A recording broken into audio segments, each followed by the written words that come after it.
I should start my talk by telling you that in the low bar, there's a link to a PDF with links to many of the materials I'll be referring to in this talk, including video clips.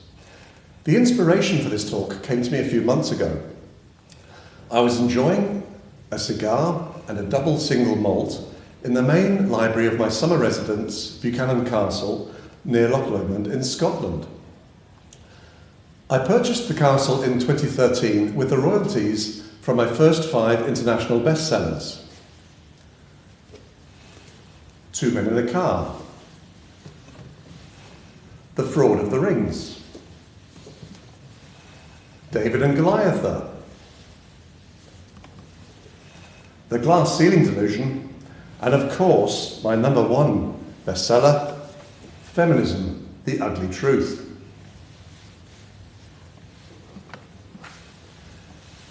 Since 2013, I've spent millions of pounds having the castle restored to its former glory.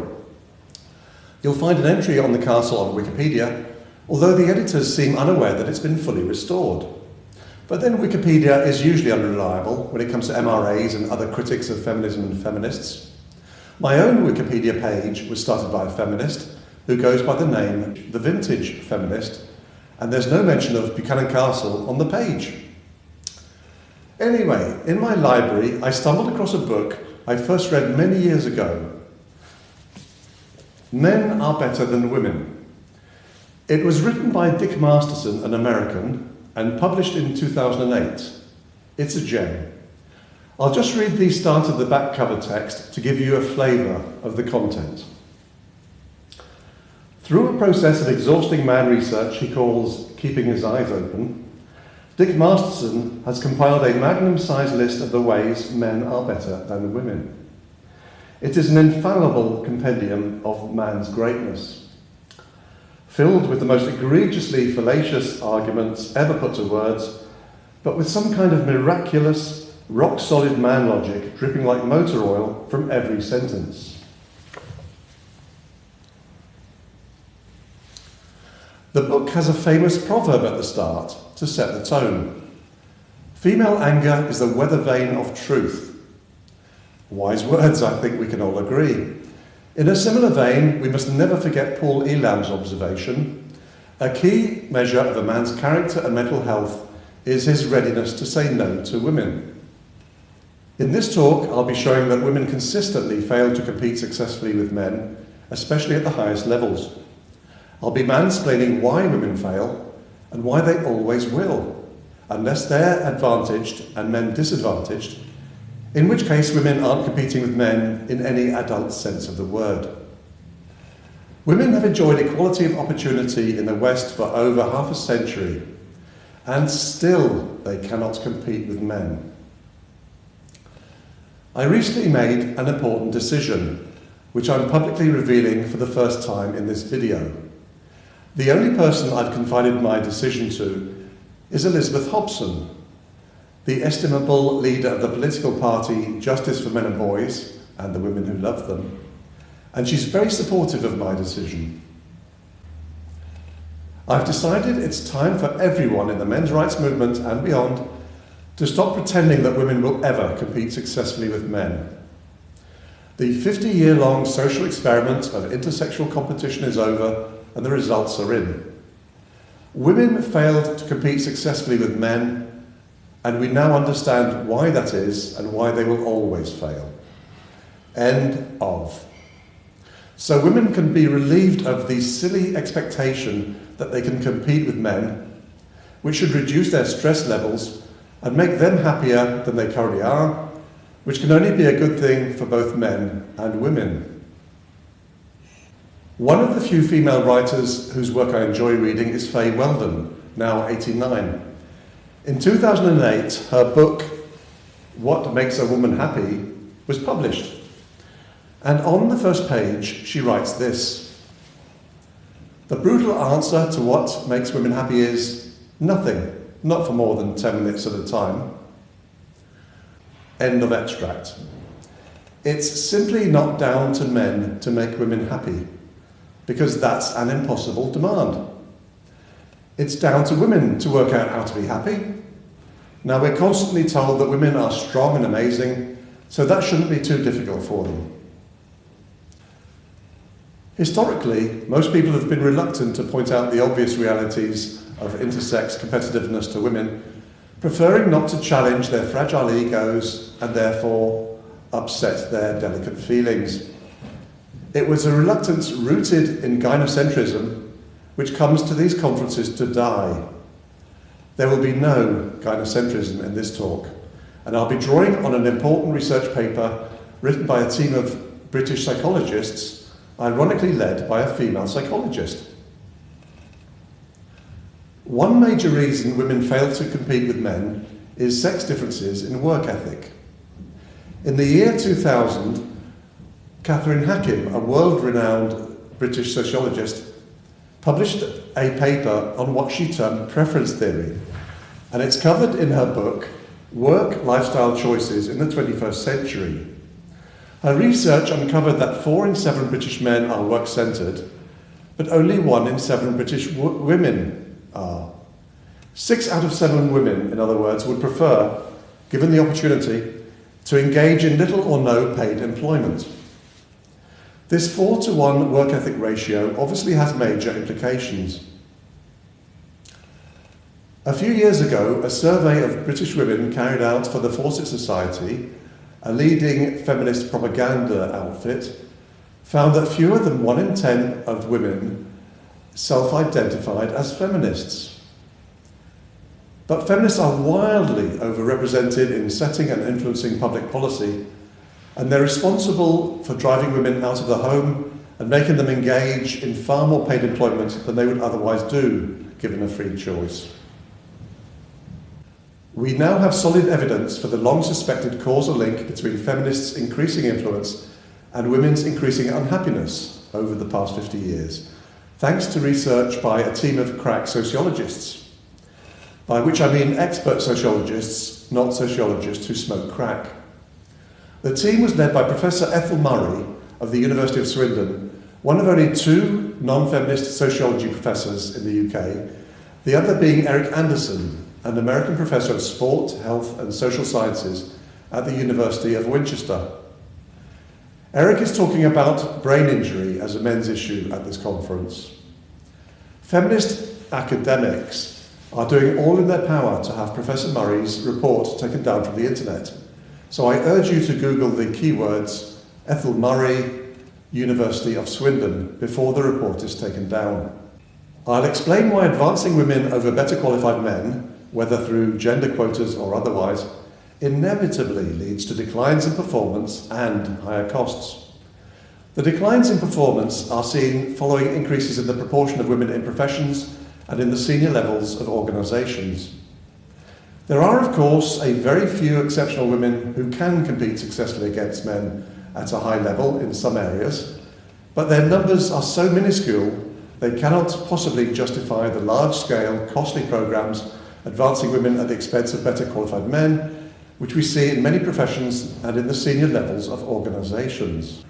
I will illustrate the 3 Buchanan's laws of intersexual competition with real-world examples. My first law is this: where merit is judged objectively, women fail to compete successfully with men. Almost the only exceptions to this law are female men's rights activists and anti-feminists, who are all both intelligent and beautiful, as many people have observed. Obvious examples include Belinda Brown, Professor Janice Fiamengo, Karen Strawn and Elizabeth Hobson, the current leader of the political party Justice for Men and Boys and the Women Who Love Them, which I founded and led until 6 months ago.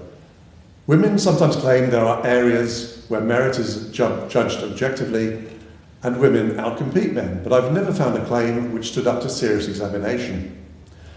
And so what if there were a few such areas? The number would be dwarfed by the countless areas where men outcompete women, so my first law would remain valid. I'll start with physical sports, in part because that's where intersexual competition is at its most absurd and hilarious, and therefore provides material for my website, laughingatfeminists.com. Let's be honest, the most you can say about women's soccer is that it's a cure for insomnia. But it's also a sport that many lesbians seem to enjoy playing and watching, along with women's rugby. Some lesbians could benefit from engaging more in sporting activities. I think we can all agree. This brings me to the Matildas, the Australian women's soccer team. In 2016, the Matildas represented their country's best chance of an Olympic medal in soccer, and they were then ranked 5th in the world by FIFA. These women were claimed to be supreme athletes who had played and competed their entire lives to work their way to the elite level they were on at the time. They were paid well for what they did, and it was said they literally ate, slept, and breathed soccer. An example of the ridiculous hyperbole that's often used with regards to women in general and sportswomen in particular. But they did certainly benefit from some of the best coaches, trainers, sports physicians, sports psychologists and physiotherapists in the world. In May 2016, in preparation for an upcoming international friendly against Greece, the Matildas were pitched against a team of 14 and 15-year-old boys from a small school in Newcastle, New South Wales. The boys won 7-0. I can only assume that their mothers and maybe their teachers asked them not to go past the 10 or 20 goal marks.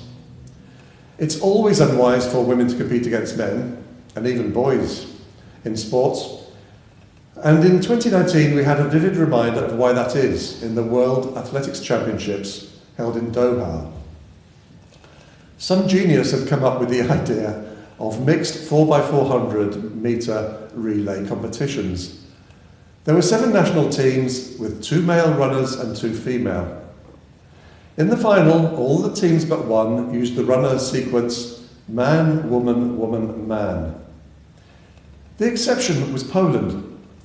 The coach of the Polish team, surely a misogynist, decided to use the sequence man, man, woman, woman. How might that have turned out? The event organisers declined my request to include clips from the video footage of my talk, so you'll need to go to the PDF for a link to the video and the times of the key extracts. Long story short, in the final leg of the race, the Polish woman started with a lengthy lead over the 6 men starting the leg, maybe 80 to 100 metres. 4 of the 6 men beat her to the finishing line. Comedy gold. And it's on my comedy channel. I turn now to fields in which strength is of no consequence, but there's still no doubt who the winners and losers are. On the sports front, we need only look at snooker. Rhiannon Evans, 35, is an English snooker player and the reigning world women's snooker champion.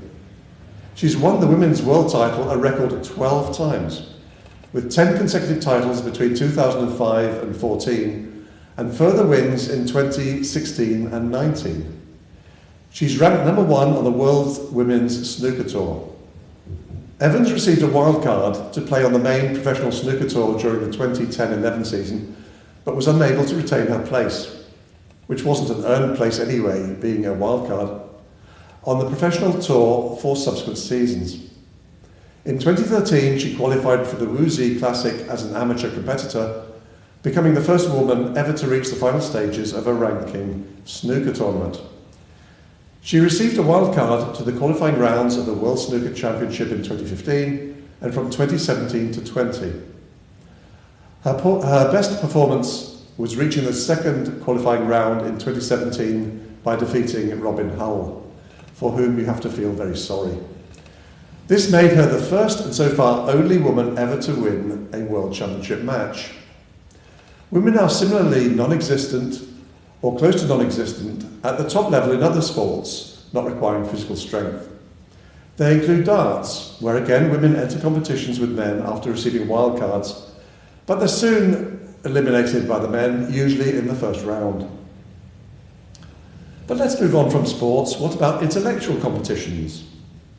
Do women compete with men any more successfully there, where merit can be objectively determined?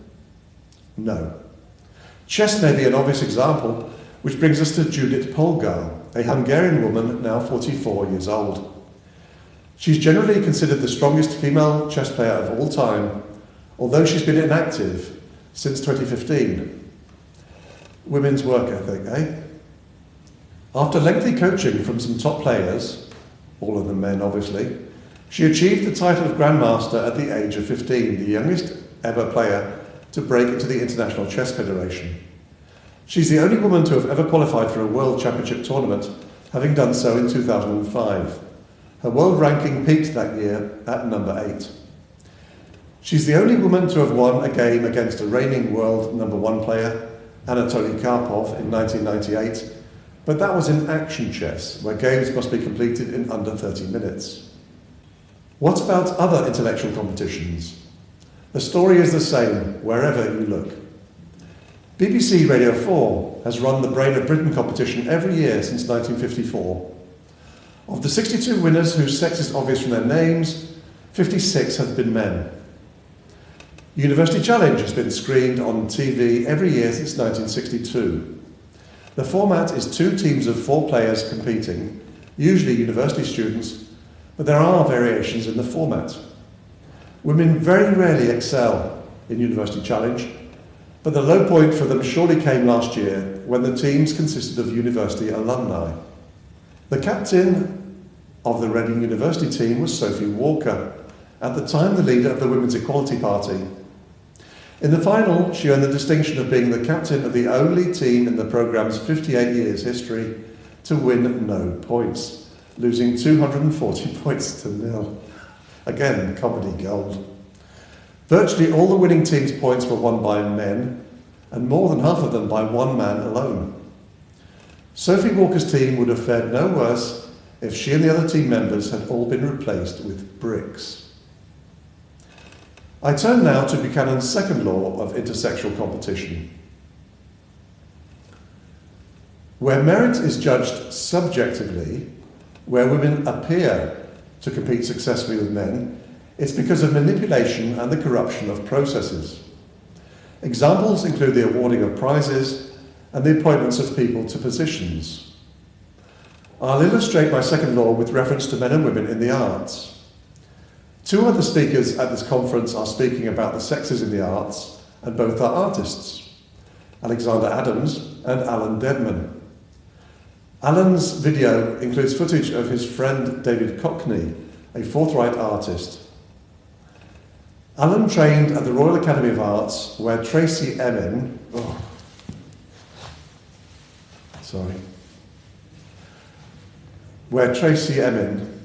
was appointed to the post of Professor of Drawing, despite the minor handicap of being unable to draw. Both Dedman and Cockney have some insightful things to say about Emin's art. In this photograph, Miss Emin is wearing a t-shirt sold by the Forces Society. I'm not sure if she's trying to smile. It looks to me like she may have been suffering from severe constipation that day, which would be ironic given that she's a pain in the arts. This brings me to the literary world and book prizes, specifically the Booker Prize for Fiction. In 2019, the chair of the judging panel was Peter Florence, an unfortunate surname there for a man, while the 4 judges were all women: Liz Calder, Xiaolu Guo, Afua Hirsch, and Joanna McGregor. 2 prize winners were selected, something not allowed in the Booker Prize rules. Both the winners were women. What are the chances? Who can take seriously female winners of prizes in the arts? Not me. I turn now to Buchanan's third law of intersexual competition. Preferencing women over men in professions and organisations leads to declines in performance and increases in costs. I shall demonstrate my law with reference to the worlds of education, medicine, politics, and the world of work in general. Education illustrates the point that women fail to perform as well as men at the individual and group level, and the result is predictable.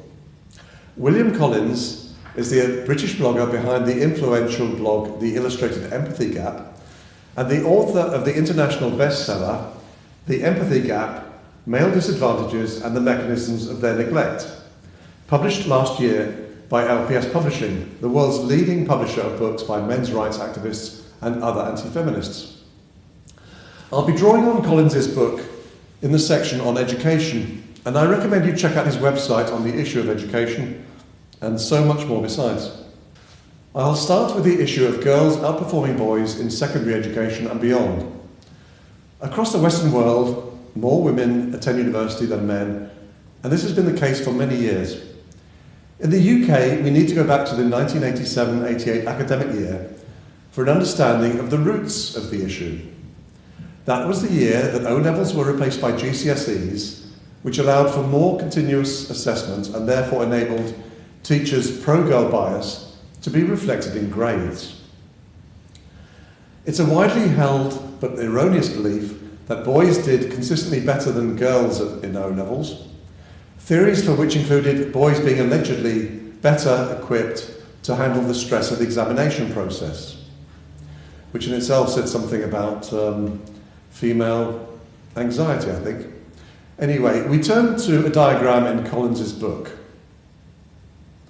We can see from the diagram not only that boys and girls did equally well prior to the introduction of GCSEs in 1987-88, but the girls did markedly better from that year onwards. The education gender gap has continued to this day. The worst performing cohort of pupils has been working class boys for many years, and I know of only 2 politicians campaigning for this to be addressed. Philip Davis and Ben Bradley, both Conservative MPs. The current Conservative government, which has a strong majority, is showing zero interest in addressing the issue. I turn to the issue of the increasing proportion of school teachers who are female and the resulting disappearance of male teachers, which has had very predictable consequences. We turn to another diagram in Collins's book. You will notice the steep declines in the percentages of male teachers and male head teachers in both primary and secondary schools, with pupils spanning the age of 5 to 18 over the years 1970 to 2018, very nearly half a century. Before 1970, pupils had to sit the 11 plus examination at the end of their primary years to determine which types of school they would later attend. To illustrate whether educational standards have declined in the UK since 1970, I'll turn to Simon Webb, a British historian who only recently published a video on his History Debunked YouTube channel titled, "Have Educational Standards in Britain Declined?" He compared maths questions in an 11 plus paper in a pre-1970 examination with the GCSE maths examination for 16-year-olds in 2014. It's worth noting that calculators were not commercially available before 1970, so they couldn't have been available to pupils taking the 11 plus. Pupils could and did use them for the GCSE exams in 2014. I would invite you to freeze the video and attempt the 4 questions without the use of a calculator.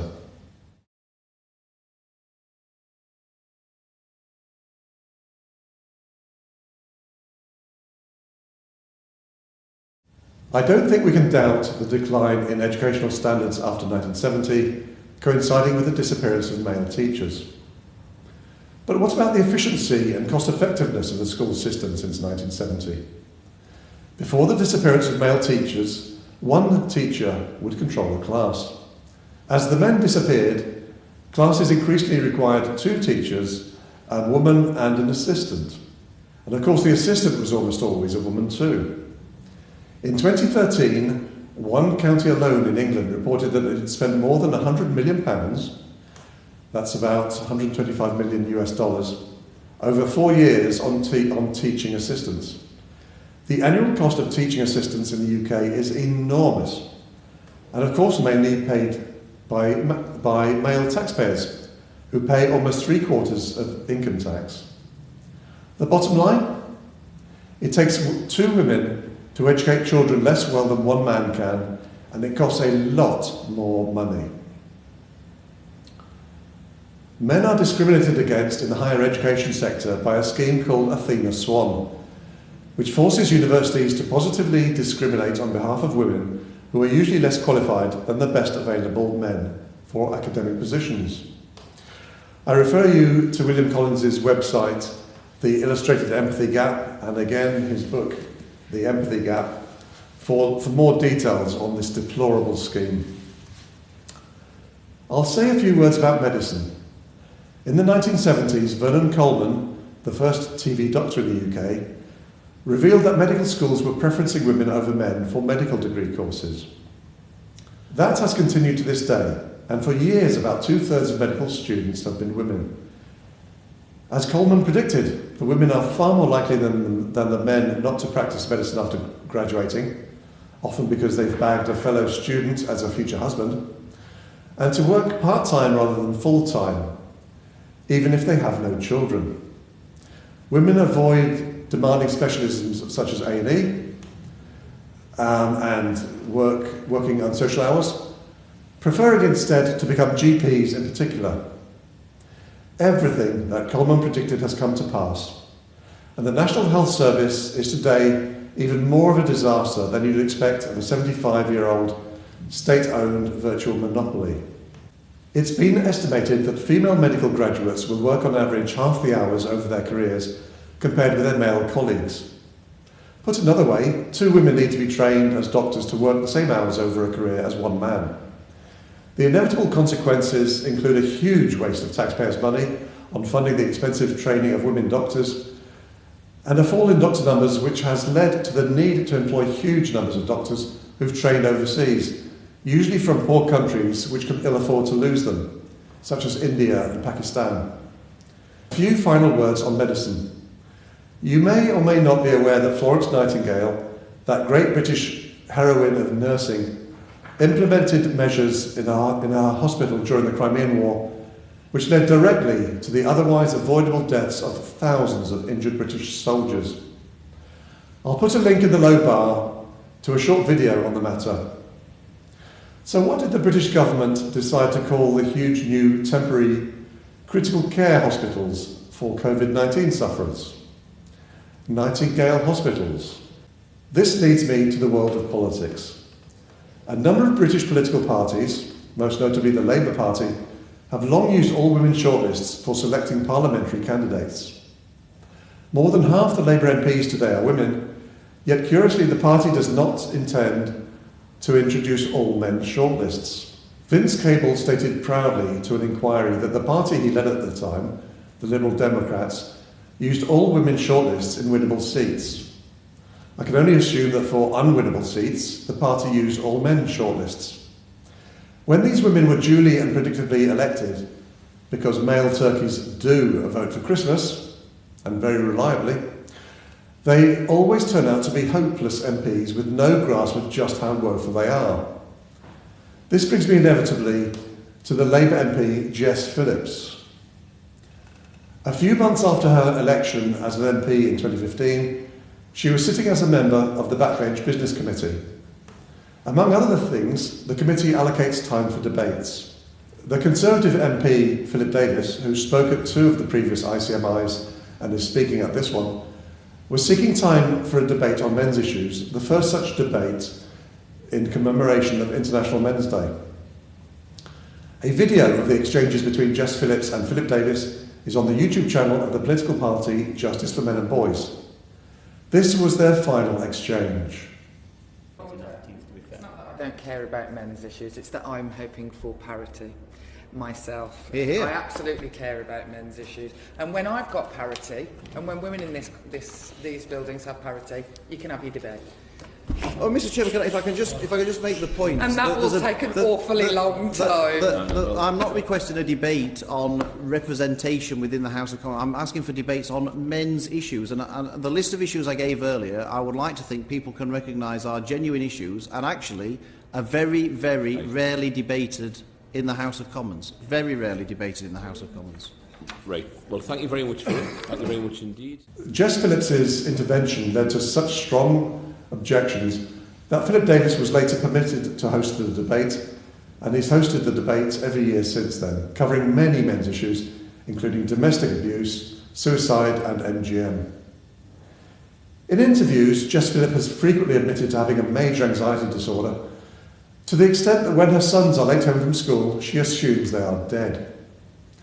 Yet after the Labour Party, with its leader Jeremy Corbyn, a communist, lost the 2019 general election, Phillips made a bid to become the party leader and in due course a potential Prime Minister. Resilience is surely an important quality in a Prime Minister. Because of Phillips's sheer stupidity, narcissism, lack of resilience and self-knowledge, the UK faced the prospect of a radical feminist Prime Minister with a major anxiety disorder, making such decisions as whether to go to war or employ nuclear weapons. Good grief. Excuse me a moment. Hello, anti-feminist hotline.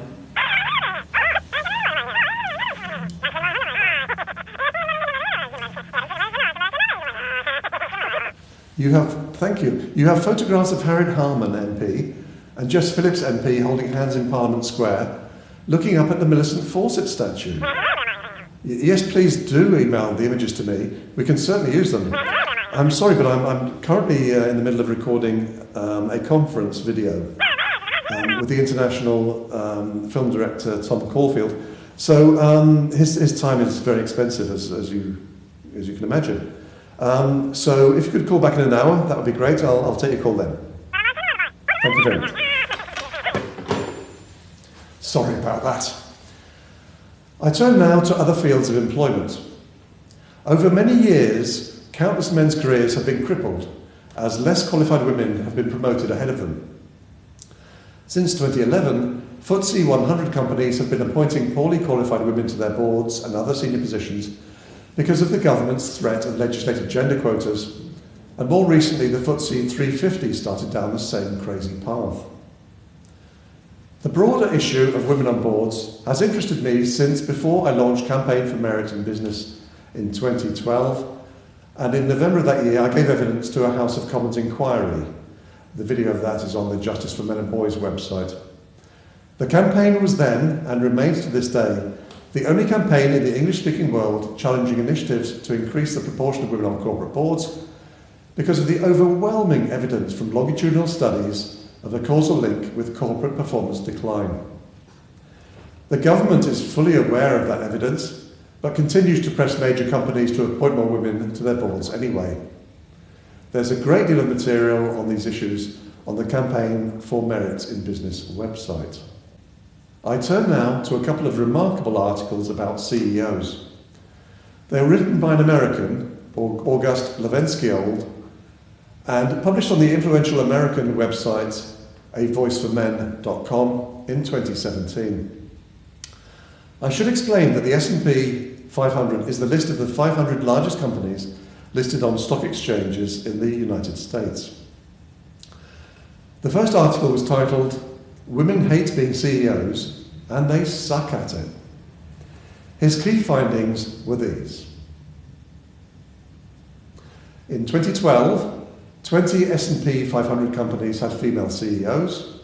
By 2017, 10 of the women were no longer CEOs. By 2017, all the female CEOs companies had fallen in the S&P rankings. His second article was also about male and female CEOs of S&P 500 companies over 2012 and showed how the rankings of their companies had changed over the space of 5 years.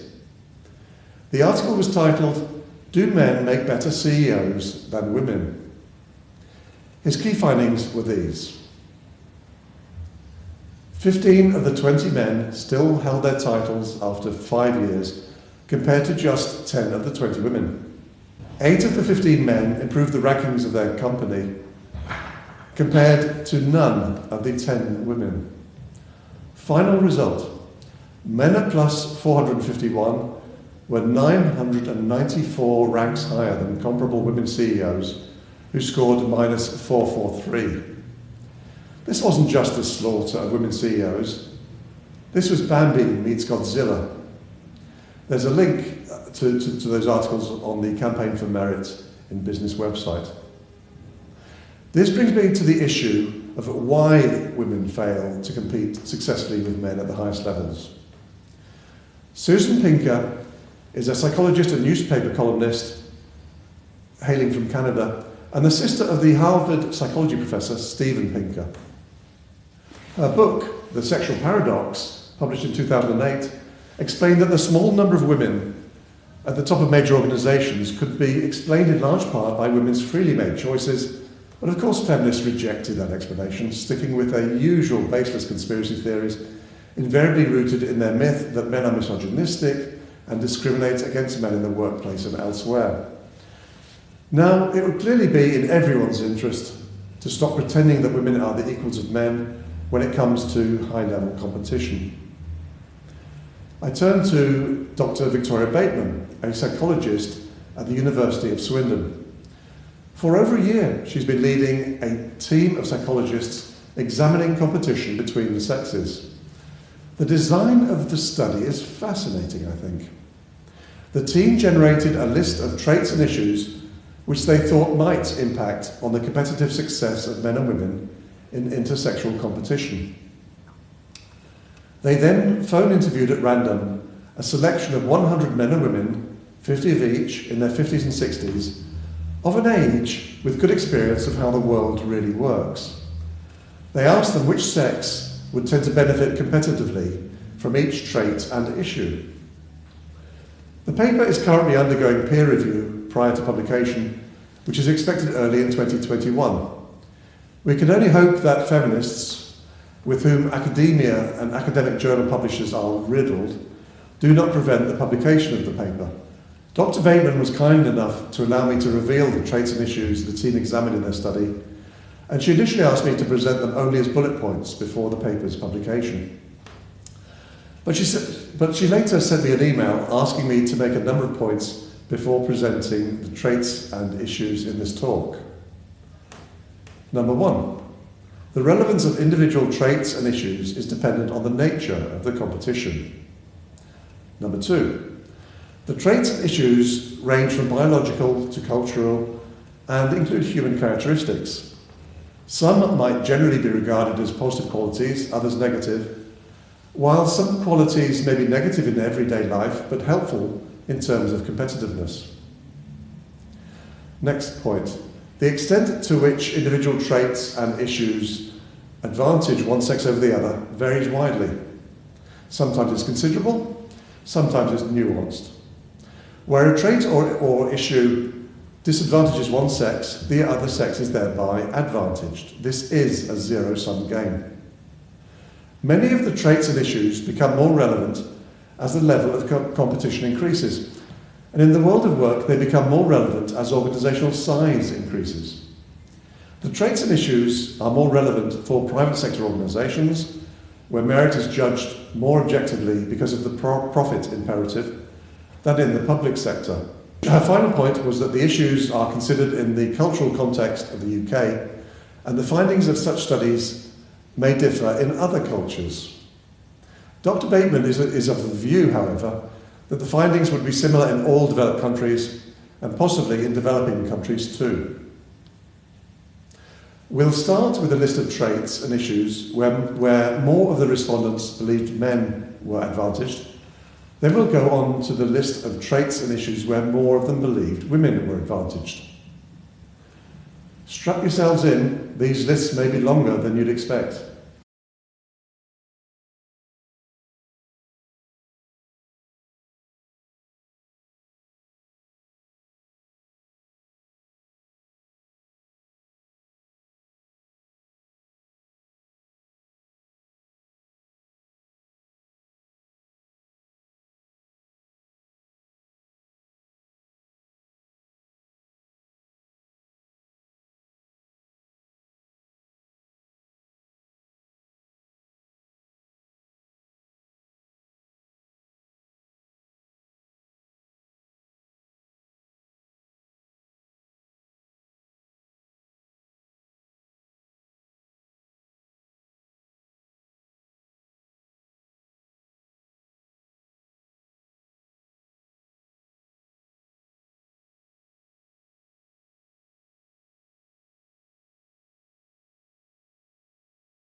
There's very little there that any reasonable person would dispute. I think we can all agree.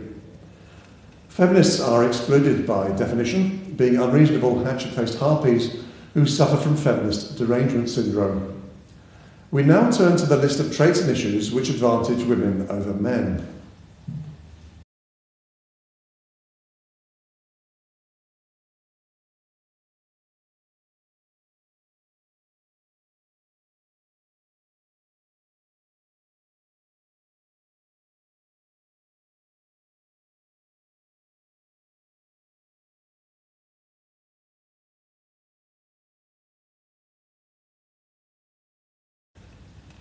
To be honest, aren't we already aware of the impact of most of these traits and issues? It's only because we pander to women's feelings that we don't admit it both publicly and privately. We must stop that pandering, starting now. Thank you for listening to my talk, and remember, laughing at feminists and other ridiculous women is more than important. It's a civic duty.